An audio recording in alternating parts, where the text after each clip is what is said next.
Hi everyone, and welcome to A Stitch in Time. Today is Thursday. It is August 18th, 2022, and this is episode 228. My name is Carol. My Ravelry name is Knits and Pearls, and I live east of Vancouver in the Fraser Valley of British Columbia, Canada. I hope you're all well, that you've had a good week. Once again, I am recording in the morning in one of our downstairs spare bedrooms. Not only is it going to be very hot today in the mid 30s Celsius, but also I have a lot of things I need to accomplish. And so I am hoping to get this recorded, edited, and uploaded by noon. So wish me luck. It shouldn't take too long because once again, I only have 2 projects to share with you. So before I do that, I just want to remind you that the Year of the Stash Make-Along is taking place in the A Stitch in Time podcast Ravelry group. Feel free to join in anytime. Just come by and check out the relevant threads for all the information you need to know. I will not be recording again before September, so if you have been participating in July's Personal Sock Yarn Club, just make sure that you get your finished projects posted in the finished projects thread by the end of the month, and then I will announce winners for all the various threads on my next episode. Speaking of Personal Sock Yarn Clubs, I have a finished project and they are my August socks. This yarn is from Ginger Snap. It is the Pixel mini set in the hydrangea colorway. So the Pixel mini sets come with 2 small skeins of this gradiated speckled yarn, and then also 2 mini skeins for heels and toes. So as you can see, I used the green for the toe and this beautiful purpley blue for the cuff. I used up pretty well every scrap of this yarn. I deliberately knit these from the toe up so that I could manage that, make sure that I made this cuff long enough to use up all the yarn. And this time around, rather than doing a short row heel, I did Chrissy Gardner's hybrid heel from her book Toe Up. So again, just give you a really good look at that. Beautiful yarn. Yeah, I'm just really happy with how these turned out. I put the finishing touches on them yesterday. I was kind of resisting working on them all the time because I really wanted the knit to last, because I just think they're so pretty, so fun. So there we go. August socks are done. And because I won't see you before September begins, I thought I would open my yarn for September's Sock Yarn Club. I actually am pretty sure I know what yarn is in here. But you don't, so it'll be a surprise for you. So September.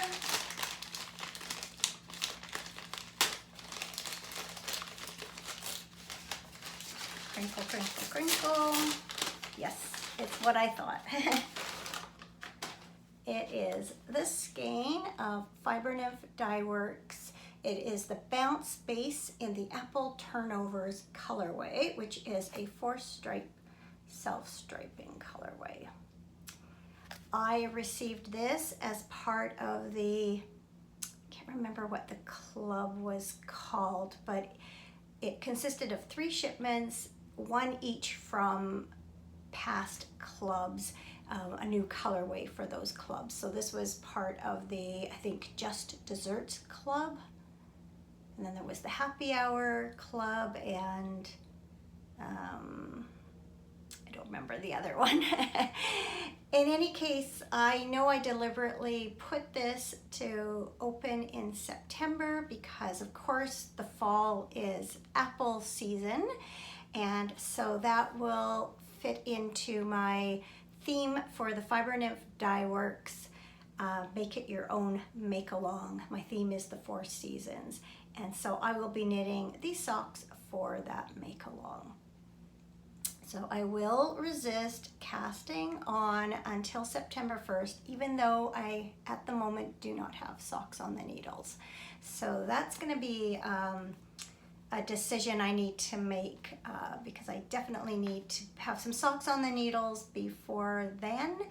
And I'm just in the middle of contemplating what yarn to cast on. I have several yarns that I've kind of pulled out from my stash and have been looking at, but there's nothing really grabbing me at the moment.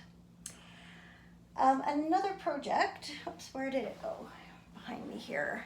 My other project is also for the Fiber Nymph Dye Works Snowmelt. It is my winter palette Snowmelt shawl. The Snowmelt shawl is by Helen Stewart. It was initially a mystery knit along, and I didn't bring my initial shawl down with me today. But if you watched the last couple of episodes, you will have seen it. And I decided to reknit it with was a half skein set from Fiber Nymph Dye Works in the winter palette colorway. Consisted of 6 different shades that all coordinated, and so I have been knitting away on this. I had tons of car knitting time this weekend. I will tell you about that shortly, but I'll show you what it looks like now, although I should have probably put it on a longer needle because it's all bunched up. So you will have seen it up to there in its current state. So just to go through the colorways, this is icy blue, this blue here is sky blue, this is sunset purple, and then this next section is lace, and it's done in the winter palette variegated skein with stripes of greige. And last week I showed this too, and I had the next section done in stripes of evergreen and greige. And when it was all done and I was just starting my border, or I guess it wasn't the border, I was starting the next section, I just didn't like the way it looked, and I decided, because my border is going to be blue, but I didn't have any blue really in the shawl except for here. So what I decided to do is rip back, I guess it would, this zigzaggy section, and rather than just striping it with the greige and the evergreen, I added stripes of the sky blue. And I'm really happy I did. I like the way it looks with all the color all the way through. And then the next section I did as planned, which is stripes of evergreen and the sunset purple. And I've just got, I think, 2 rows done now on the border, and it'll be in the sky blue. So I'm gonna see if I can kind of stretch it out in the middle and then hold it up so hopefully you can see the 5 sections all together. See, I can't see very well through there. I am so pleased I took the time to rip it out and redo it, because I just love it 10 times more than I did it the other way. It just seems more cohesive to me. And so, yeah, look how pretty it is. So I would think that by the time I record next time, this should be done. The rows do take a long time because there's over 500 stitches now on each row, but I have some more car knitting time coming up, and I should be able to work on this in the car. Now a word about some up and coming projects. So as I mentioned earlier, I'm trying to decide which skein of yarn to cast on for my next pair of socks. But the project that I am most excited about is the Mountain Musings Mystery Shawl Knit Along by Lisa K. Ross of Paper Daisy Creations.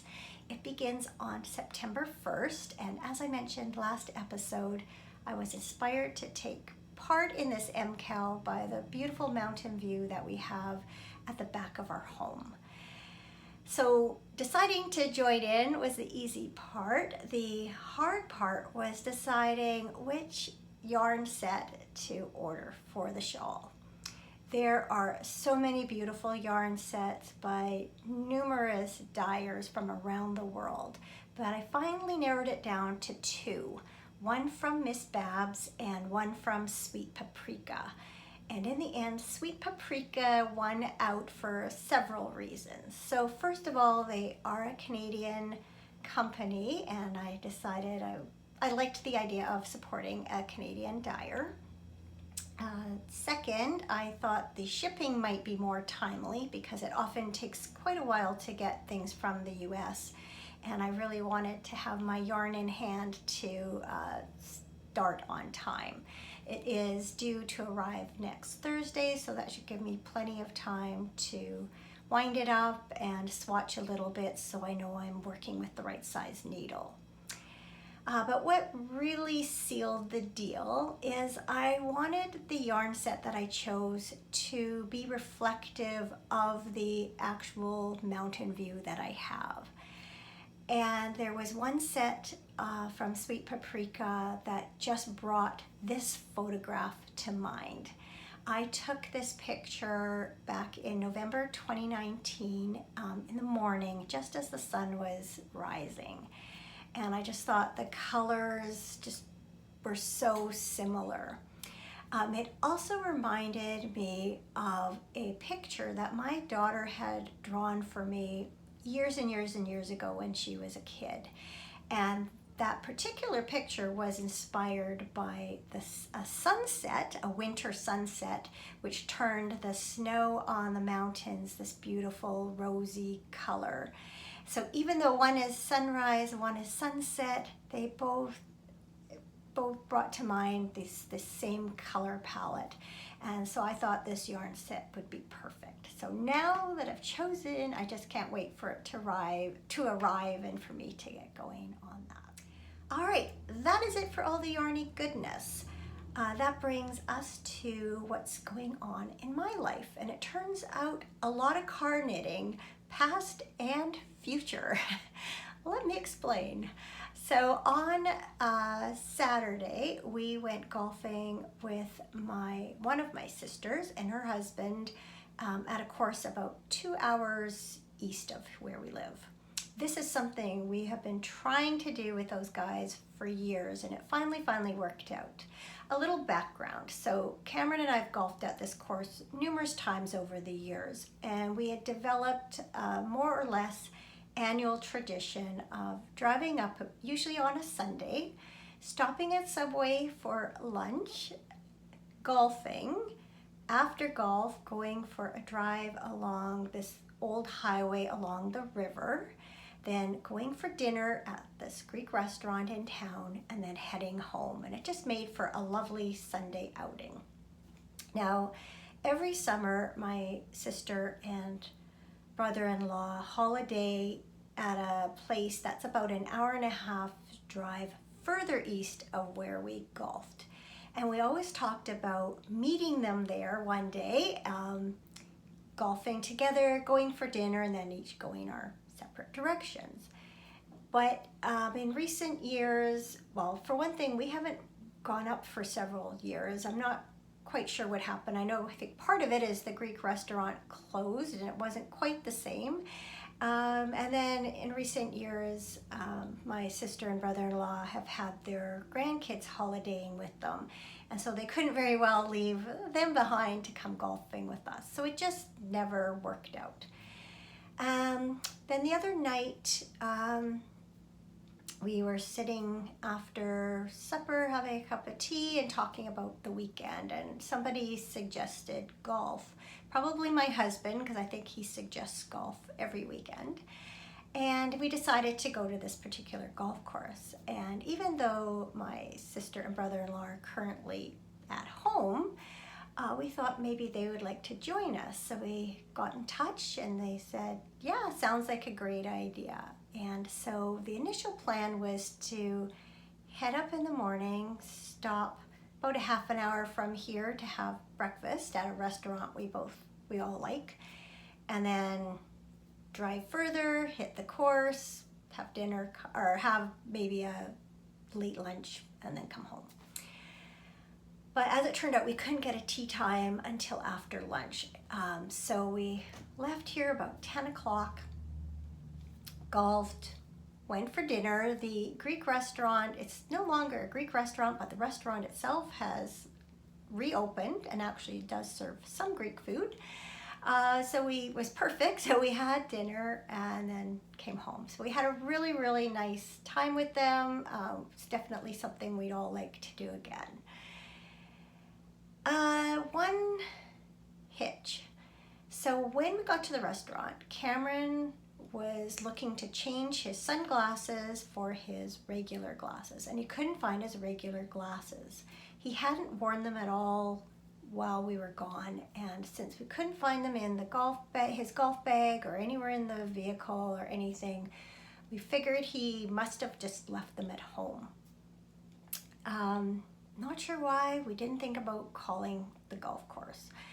In any case, we got home, no glasses. And so my sister promised to check their vehicle again in the daylight and the next morning to see if they could find them. And then when Cameron got up Sunday morning, he phoned the golf course, and lo and behold, they were there. They must have dropped out of his golf bag somewhere between the first hole and the second tee box, because that's where the glasses case was found. So he was like, "You want to go have breakfast and then do you want to go for a drive? We'll go pick up my glasses. We'll stop for breakfast like we had planned yesterday, and then come back." So sure, I said sure, but let me have a cup of tea and wake up first. So we got to the restaurant, and there's a lineup. And as it turned out, they only had 2 servers on, and it was a really long line. So we said, okay, forget this. We'll stop partway to the course and have a late breakfast there. Well, we got to the restaurant. They weren't serving breakfast anymore, so we ended up having an early lunch.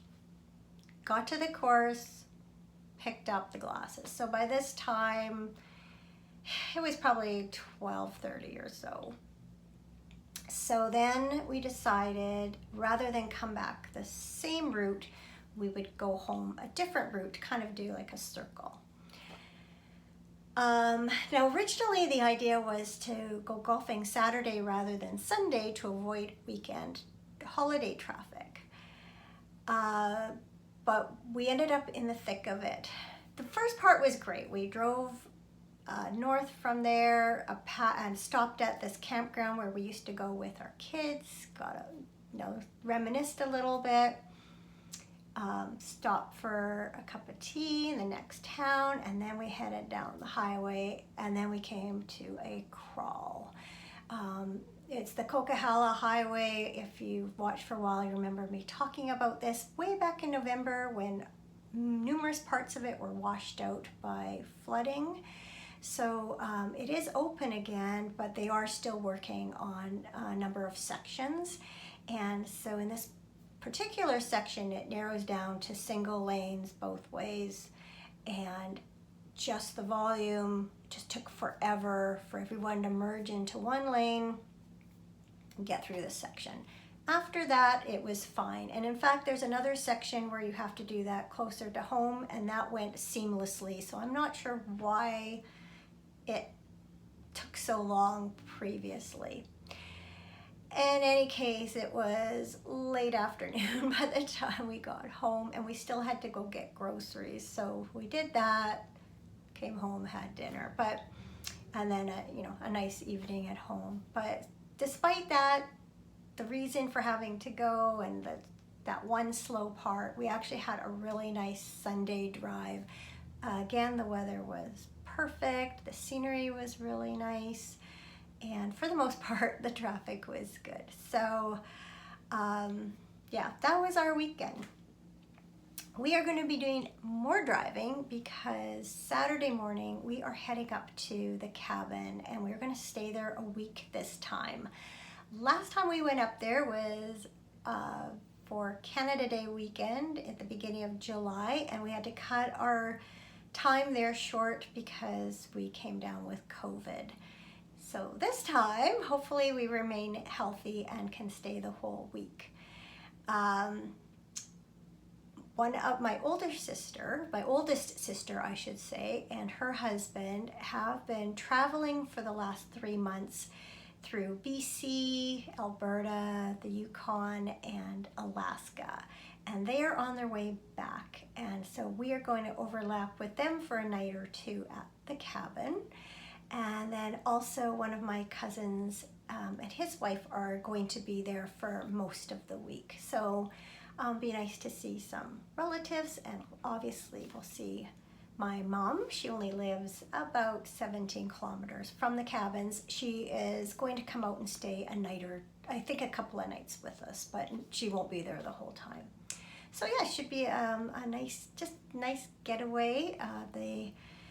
There's no cell service there, so my husband can turn off his phone and not think about work for a week, and we can just unplug and just enjoy being with some family and just enjoy relaxing, walk down to the lake, maybe go for a walk up on the mountain. Not sure, but I am really looking forward to just some time away. We haven't really had a holiday this summer, so that'll be good. So because of that, as I already mentioned, there will not be an episode next week. Look for one in the first week of September, probably on the Thursday. That seems to work well, so Wednesday or Thursday. So yes, that just leaves something good.